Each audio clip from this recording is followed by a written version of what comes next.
वफादार नेवला। एक बार एक किसान अपनी पत्नी के साथ रहता था। उनका एक नवजात बच्चा था।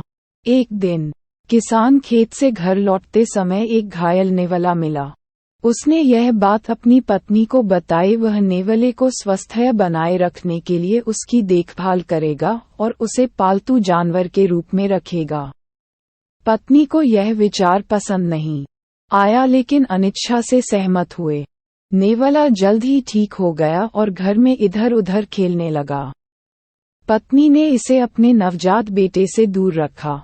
एक दिन पत्नी सोते हुए बच्चे को अपने पति के पास छोड़कर कुछ लाने के लिए बाहर चली गई, किराने का सामान।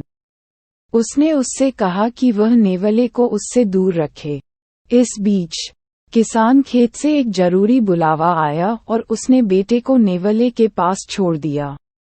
उसने भरोसा किया, नेवले को यकीन था कि उसका बच्चा उसके साथ सुरक्षित है। कुछ देर बाद किसान की पत्नी किराने की बड़ी टोकरी लेकर लौटी। उसने देखा नेवला अपने मुंह और पंजे पर खून लगाकर गेट के बाहर खड़ा है। बिना एक दूसरे ने सोचा कि वह चिल्लाई और भरी टोकरी से बेचारे जानवर को कुचल दिया, किराने का सामान।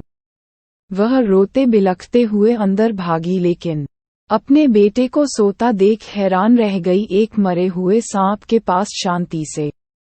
अब वास्तविकता उसके सामने आ गई। वह समझ गई कि कोई सांप काटने आया होगा उसका बेटा, लेकिन नेवले ने बच्चे को बचाने के लिए सांप को मार डाला।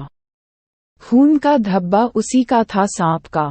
वह नेवले को देखने के लिए बाहर निकली। बेचारा वफादार नेवला था मृत। शिक्षा: हमें जल्दबाजी में निर्णय नहीं लेना चाहिए।